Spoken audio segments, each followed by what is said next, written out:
శాంతి స్తూపం చుట్టూ మనం ఏం చూస్తామంటే ప్రవేశ ద్వారాలు చూస్తాం. ఇంచుమించు 4 ప్రవేశ ద్వారాలు 4 ప్లేసెస్ నుంచి శాంతి స్తూపం చూడటానికి వెళ్ళటానికి ఉపయోగపడతాయి.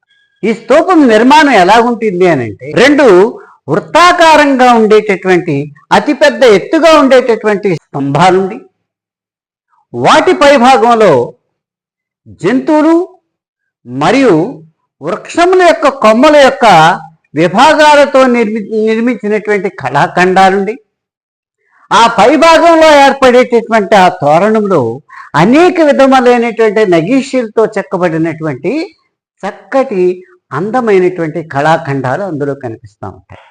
సుమారు ఇది చాలా ఎత్తుగా ఇంచుమించు 34 అడుగుల ఎత్తుగా ఉండేటటువంటి ప్రవేశిక ద్వారంగా ఉండి ఈ 4 ద్వారాలు కూడా ఆ విధంగానే కనిపిస్తూ ఉంటాయి.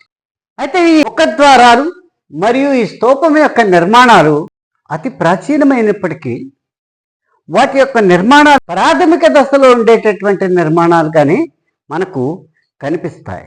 తోరణంగా ఏర్పాటు చేసినటువంటి ఈ భాగాలన్నీ పూర్వకాలంలో దేంతో చేసేవారు అనంటే చెక్కతోనూ అలాగే వెదురుతోనూ ఉండేటటువంటి విభాగాలు మేళవించి చక్కటి కళాఖండంగా ఉండేటటువంటి తోరణం నిర్మించేవారు.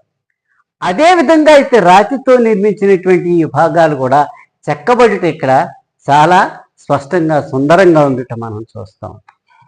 ఈ ప్రవేశ ద్వారాలు సిలోన్లో అయితే ఆయా స్తూపాల్లో అతిపెద్ద ప్రవేశ ద్వారాలు ప్రదక్షిణ ద్వారాలుగా మనకి కనిపిస్తూ ఉంటాయి.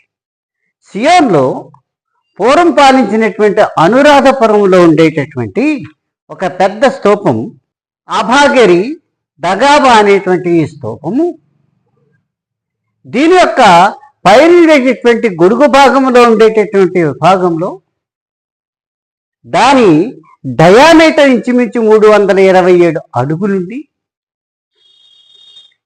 మనకేం కనిపిస్తాయి అనంటే దాని కింద భాగంలో నుండి పై భాగం వరకు అనేక రకాలైనటువంటి బుద్ధుని యొక్క విగ్రహాలతో నిర్మించబడి వాటి యొక్క చివరి భాగంలో మూల భాగాల్లో అతిపెద్ద బుద్ధుని యొక్క విగ్రహాలు మనకి కనిపిస్తూ ఉంటాయి. ఇది ఒకలా చెప్తే ఎలా ఉంటుంది అనంటే ఈజిప్టులో ఉండేటటువంటి పిరమిడ్ల కంటే కూడా అతి పెద్దదిగా మనకి ఈ యొక్క స్తూపం కనిపిస్తూ ఉంటుంది.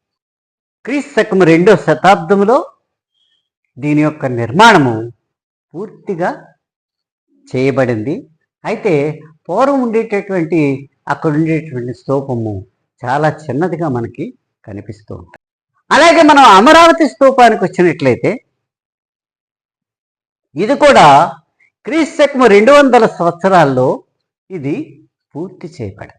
అమరావతి స్తూపంలో ఏం కనిపిస్తాయంటే బుద్ధుని యొక్క జీవిత చరిత్ర చిన్న చిన్న బ్లాక్స్గా నిర్మించబడి ఆ బ్లాక్స్ అన్ని కూడా పైన ఉండేటటువంటి డోముకి అలాగే అంతర్భాగంలో ఉండేటటువంటి ఈ స్తూపంలో కూడా ఏర్పాటు చేయబడి ఉన్నాయి.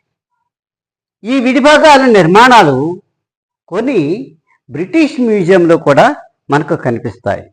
ఇవే కాకుండా ఉత్తర భారతదేశంలో నిర్మించబడినటువంటి కొన్ని స్తూపాలు మనం చూసినట్లయితే అవి కిందన ఒక చతురస్రాకారంగా ఉండేటటువంటి పీఠభాగం ఉండి ఒక పిరమిడ్ వలె నిర్మించబడి ఆ పిరమిడ్ వలె నిర్మించబడినటువంటి ఈ స్తూపానికి కింద నుంచి పైభాగం వరకు మెట్లుండి పైన ఉండేటటువంటి డోమ్ వరకు కూడా ఉండేటటువంటి భాగాలుగా మనకి కనిపిస్తాయి. ఇటువంటి నిర్మాణాలు మనకి ఎక్కడ కనిపిస్తాయంటే ఇండోనేషియా బర్మాలో ఉండేటటువంటి బౌద్ధ స్తూపాల్లో మనకు కనిపిస్తాయి. అదేవిధంగా జావాలో ఉండేటటువంటి బోరోబాదుర్ అనేటువంటి బౌద్ధ స్తూపం కూడా ఇది కూడా 8వ శతాబ్దంలో ఇది పూర్తి చేయబడింది. ఇక్కడ కూడా అదే విధంగా ఉండేటటువంటి నిర్మాణం మనకి కనిపిస్తుంది. అలాగే తదుపరి నిర్మించినటువంటి బౌద్ధ స్తూపాల్లో సారనాథ్ మరియు నలంద స్తూపాలు ముఖ్యమైనవి. దీంట్లో సారనాథ్ స్తూపం అతి పెద్దది. ఇది వారణాసికి సమీపంలో ఉంటుంది. దీనిలో నిర్మించినటువంటి విభాగాల్లో మనకి ఏం కనిపిస్తాయంటే, బుద్ధుడు మొట్టమొదటిగా ప్రవచించినటువంటి ప్రవచనాలతో కనిపించినటువంటి అప్పుడు మొట్టమొదటిగా తను ఆ యొక్క రావి చెట్టు కింద దాన్నే బుద్ధుని యొక్క ప్రసంగం ఇచ్చినటువంటి ఆ చెట్టు, ఆ యొక్క విభాగాలన్నీ కూడా దీంట్లో మనకి కనిపిస్తాయి. అయితే పైభాగంలో ఉండేటటువంటి ఆ బుద్ధుని యొక్క ఆ చిత్రపటాలు స్పష్టంగా కనిపిస్తూ ఉన్నాయి. కానీ అంతర్భాగం కంటే పైభాగంలో ఉండేవి ఎక్కువగా మనకి సురక్షితంగా ఉన్నట్టు మనకు కనిపిస్తుంది.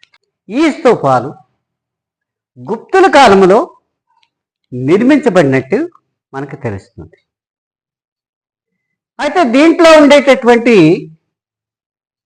ఈ భాగాల్లో ఉండేటటువంటి విభాగాల్లో గుప్తులు మరియు పాలుల కాలంలో వీటి యొక్క నిర్మాణాలు జరిగేటువంటి విషయాలు కూడా చరిత్రకారులు చెప్తున్నారు. నలందాలో ఉండేటటువంటి బౌద్ధ స్తూపం అక్కడ పడిపోయి ఉండేటటువంటి పాతకాలపు బౌద్ధ స్తూపంను పోల్చి చూసినట్లయితే సుమారు 7 రెట్లు ఎక్కువగా నిర్మించినట్లు మనకి, కొత్తగా నిర్మించినట్లు మనకి ఈ బౌద్ధ స్తూపం నలందా స్తూపం కనిపిస్తూ ఉంది. ఈ నలందా స్తూపంలో మనకి ఇంకా కనిపించేవి ఏంటంటే అనేక చిన్న చిన్న స్తూపాలు, చాలా ప్రాముఖ్యత కలిగినటువంటి, నిష్ఠతోనూ సూత్రాలతోనూ జీవించినటువంటి బౌద్ధ భిక్షువుల యొక్క శరీరావయవాలపై నిర్మించినటువంటి ఈ చిన్న చిన్న స్తూపాలు. ఇవే కాకుండా నలందా స్తూపంలో మరి అనేక రకాలైనటువంటి నిర్మాణాలు కూడా చేపట్టబడి ఉన్నాయి. ఇవి పాలుల కాలంలోనూ అలాగే గుప్తుల కాలంలోనూ అనేక రకాలైనటువంటి మార్పులు చేసి ప్రస్తుతం ఉండేటటువంటి ఆ నిర్మాణాలు, పాతగా ఉండేటటువంటి నిర్మాణాలు అతి చిన్నవిగా మనకు కనిపిస్తూ, ఇప్పుడు ఉండేటటువంటి నిర్మాణాలు ఈ రూపం మనకి కంటికి కనిపిస్తూ ఉంటుంది.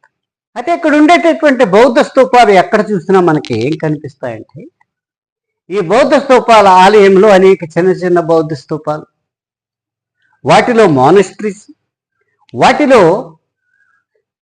ప్రసంగాలు వినిపించడానికి కావలసినటువంటి పెద్ద పెద్ద హాళ్ళు, పర్యాటకులు విశ్రాంతి తీసుకోవడానికి కావలసినటువంటి విశ్రాంతి గదులు, ఇవన్నీ కూడా ఈ బౌద్ధ క్షేత్రాల చుట్టూ నిర్మించబడ్డాయి. వీటన్నిటికీ రక్షణ కవచంగా కూడా పెద్ద పెద్ద ఎత్తైన గోడలతో నిర్మించినటువంటి నిర్మాణాలుండి వీటికి రక్షణ కలిగించేటటువంటి విధంగా ఈ యొక్క బౌద్ధ స్తూపాలన్నీ ఉన్నాయని పరిశీలించి చూసినట్లయితే ఆయా స్తూపాల యొక్క నిర్మాణాలు మనకి కనిపిస్తూ ఉంటాయి.